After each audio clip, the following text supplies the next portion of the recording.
मस्जिद को खोया, ये कानून बना रहे हैं वक्फ की जायदाद हमसे छीन ली जाए। नमस्कार, आप देख रहे हैं रिपब्लिक भारत। मैं हूं आपके साथ सृष्टि पांडे और बात करेंगे अवैध मस्जिद को लेकर। आपको बता दें, शिमला से लेकर महाराष्ट्र तक अवैध मस्जिद निर्माण को लेकर लगातार कार्रवाई का सिलसिला जारी है, लेकिन ये कार्रवाई कुछ लोगों को रास नहीं आ रही है। इसका विरोध करने के लिए लोग सड़कों पर उतर चुके हैं। आपको दिखाते हैं इस रिपोर्ट के जरिए।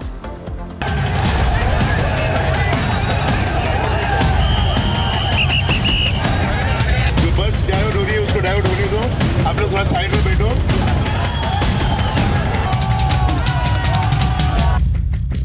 पहले संजौली, फिर मंडी और अब धारावी, 3 तस्वीर एक नजीर। अवैध कब्जे पर एक्शन, विरोधियों में टेंशन। हिमाचल प्रदेश में अवैध मस्जिद के खिलाफ जंग अब महाराष्ट्र तक पहुंच चुकी है। पहले हिमाचल के संजौली, फिर मंडी और अब महाराष्ट्र में भी अवैध मस्जिद को हटाने को लेकर संग्राम छिड़ चुका है। लेकिन अवैध मस्जिदों पर हो रही कार्रवाई से कुछ विरोधियों को टेंशन के साथ साथ पेट में दर्द भी शुरू हो गया है। यही वजह है कि पुलिस की कार्रवाई का विरोध करने के लिए सड़क पर उतर आए हैं। महाराष्ट्र के धारावी में महबूब ए सुबानिया मस्जिद के अवैध हिस्से को तोड़ने को लेकर इलाके में तनाव बढ़ गया। बीएमसी की टीम जब अवैध कब्जे को तोड़ने पहुंची तो भीड़ ने हंगामा शुरू कर दिया। लोग बीच सड़क पर बैठकर नारेबाजी करने लगे। तस्वीरें दिखा रहा हूँ धारावी का 90 फीट रोड पे, जहाँ पर बीएमसी की टीम पहुंची हुई है तोड़ने के लिए मस्जिद को, जो कि अवैध रूप से बना है। जो बीएमसी कहना है, बीएमसी ने नोटिस दिया था और इसके बाद यहाँ पे बीएमसी की टीम पहुंची हुई है, लेकिन लोग सड़क पे हैं, इकट्ठा हुए हैं और लोगों का कहना है कि ये मस्जिद जो है बहुत पुरानी है, इसको तोड़ा ना जाए। लगभग 1 किलोमीटर तक लोग बैठे हुए हैं, कोई हटने को तैयार नहीं हो रहा। लगातार पुलिस प्रशासन की तरफ से कोशिश किया जा रहा है कि लोग सड़क से हट जाए। लगातार बातचीत किया जा रहा है कि किसी तरह से इस मामले को हल निकाला जाए, लेकिन लोग हटने को तैयार नहीं है। और लोगों का कहना है कि जिस तरह से बीएमसी की टीम पहुंची हुई है तोड़ कार्रवाई करने के लिए, इसको किसी भी हालत में हम तोड़ने नहीं देंगे। यही नहीं, आरोप है कि प्रदर्शनकारियों ने बीएमसी की गाड़ियों और सड़क किनारे खड़ी गाड़ियों में तोड़फोड़ की।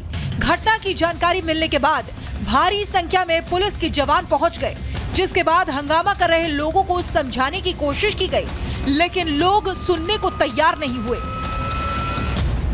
जो ट्रैफिक पर फंसा हुआ है उसको निकालने दो, ट्रैफिक बस को निकलने दो। बस ये अपने लिए रहती है, उसको आप बिल्कुल ये मत करो। देखो, गाड़ियों का नुकसान करके कुछ होने वाला नहीं है। हाँ, मेहरबानी करके गाड़ियों को कोई नुकसान नहीं करेगा। जो बस डाइवर्ट हो रही है उसको डाइवर्ट होने दो, आप लोग थोड़ा साइड में बैठो।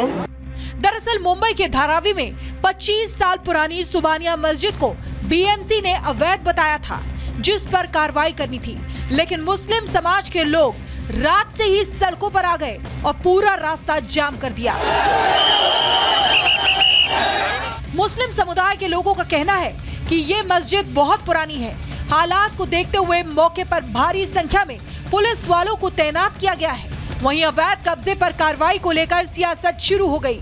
विशेष समुदाय का वोट हासिल करने के लिए विपक्ष राजनीति करने में जुट गया है। कांग्रेस सांसद वर्षा गायकवाड़ ने सीएम एकनाथ शिंदे से मुलाकात कर इस मस्जिद को न गिराने की मांग की है। Bureau report, Republic Bharat. Balaji के प्रसाद में जिस तरीके की मिलावट की गई, आपको बता दें, लगातार भक्तों में गुस्सा अब फूटता हुआ दिखाई दे रहा है। उनको मृत्यु दंड देना चाहिए जिन्होंने भगवान के उस पवित्र लड्डू में और ये खुरापात की है। एक षड्यंत्र के तहत अपराधीगण हिंदू धर्म के लोगों का धर्म भ्रष्ट कर रहे हैं।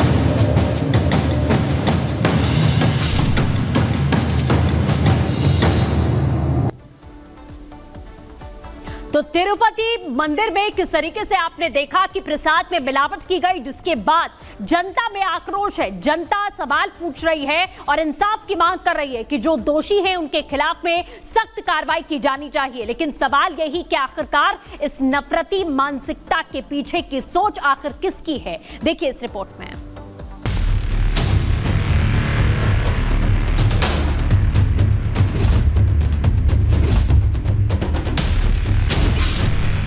जैसे ही ये खबर मुझे मिली, मैंने चंद्रबाबू नायडू जी से बात की।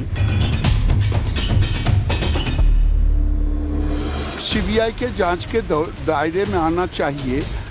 कितने रुपए का घी लिया गया, कौन चर्बी का घी क्यों लिया गया। तो मैं निवेदन करता हूं कि जो लोग गुनाहगार हैं उसको फांसी की सजा होनी चाहिए।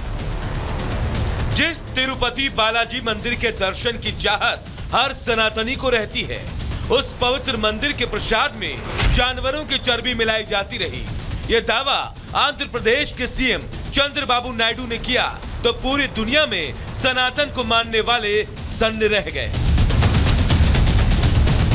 जांच के लिए बैठा दिया गया, इसके लिए बहुत कानून है। फसाई एक डिपार्टमेंट है जो ये देखता है कि वो गुणवत्तापूर्वक है या नहीं, एडल्ट्रेशन है या ऐसी चीजें मिली हैं जो किसी धार्मिक भावनाओं को ठेस पहुंचाती है, तो उसके खिलाफ संबंधित धाराओं में कठोर कार्रवाई की जाएगी। वहाँ जांच कर रही है सरकार, अगर उसमें कोई सच्चाई होगी तो जो दोषी होंगे उन पे वहाँ की सरकार कार्रवाई करेगी। उत्तर प्रदेश में भी अपने मठ मंदिरें हैं और वहाँ भी ऐसे देखिए, तो बहुत क्षुद्र मानसिकता के लोग होंगे जो इस प्रकार के घटिया आचरण करते होंगे। अगर इसमें सच्चाई है, अभी तो ये प्रचारित है मीडिया में, लेकिन सच्चाई का पता करना चाहिए, भक्तों की भावनाएं आहत न होने पावे, इसके लिए कदम उठाएं। क्योंकि मामला असंख्य हिंदुओं की आस्था से जुड़ा है, इसीलिए केंद्रीय स्वास्थ्य मंत्रालय ने भी इस मामले पर नाराजगी जताई।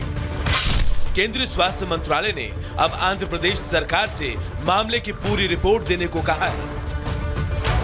केंद्रीय स्वास्थ्य मंत्री जेपी नड्डा ने कहा कि मंदिर के प्रसाद के तौर पर मिलने वाले लड्डुओं की जांच कराई जाएगी। जैसे ही ये खबर मुझे मिली, मैंने चंद्रबाबू नायडू जी से बात की, उनसे मैंने डिटेल उसकी ली है और मैंने उनको कहा है कि आप तुरंत एक जो आपके पास अवेलेबल रिपोर्ट है वो रिपोर्ट आप मुझे भेज दें। उस रिपोर्ट को मैं एग्जामिन भी करूंगा, स्टेट रेगुलेटर से भी बातचीत करूंगा, जो भी कानून के दायरे में और जो भी हमारी नियमावली food safety standards authority of India के तहत आती है, उसके तहत हम इस पर कार्रवाई करें। अब भले ही इस मामले में कमेटी बनाई जा रही है, जांच की बात कही जा रही है, लेकिन इस घटना ने असंख्य हिंदुओं को गुस्से से भर दिया है।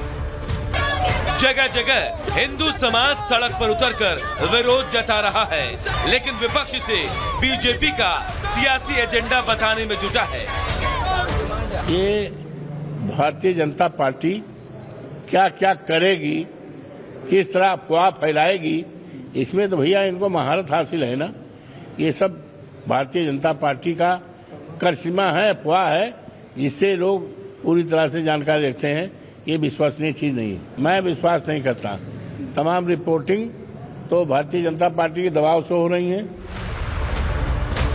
ये सियासी बयानबाजी तब हो रही है जब नेशनल डेयरी डेवलपमेंट बोर्ड की रिपोर्ट में लड्डू बनाने में इस्तेमाल होने वाले घी में फिश ऑयल और एनिमल फैट की पुष्टि हुई है। बताया जा रहा है कि आंध्र प्रदेश में सत्ता बदलते ही 12 जून को तिरुपति मंदिर के प्रसाद में इस्तेमाल होने वाले घी की जांच के नमूने लिए गए और जांच रिपोर्ट 23 जून को तैयार हो गई थी, लेकिन खुलासा सितंबर में हुआ जब नायडू सरकार के 100 दिन पूरे हो गए। इसलिए इस मामले को सियासी चश्मे से देखा जा रहा है, लेकिन जिस तरह से करोड़ों हिंदुओं की आस्था के साथ अनर्थ हुआ है, उस पर कई सवाल खड़े हो रहे हैं। सवाल है कि क्या मिलावटी घी इस्तेमाल करके हिंदुओं के धर्म को जानबूझकर भ्रष्ट करने की साजिश रची गई? सवाल यह भी कि जब जगन मोहन की सरकार सत्ता में आई तो उन्होंने तिरुपति स्थानम बोर्ड में अपनी पार्टी और विचारधारा के ऐसे लोगों को क्यों शामिल किया जिनका हिंदू धर्म से कोई लेना देना नहीं है और जो हिंदू धर्म में आस्था ही नहीं रखते। सवाल ये भी है कि आखिर राज्य सरकारों की नजर हिंदू मंदिरों पर क्यों रहती है, क्योंकि खुलासा हुआ है कि देश के 10 राज्यों में करीब 1,10,000 मंदिरों पर राज्य सरकारों का नियंत्रण है। सवाल ये भी उठता है कि क्या प्रसाद के मुद्दे को सियासी रंग दिया जा रहा है?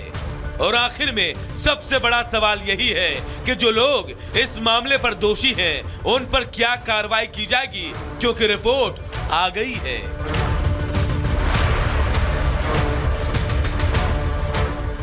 Bureau report, Republic Bharat.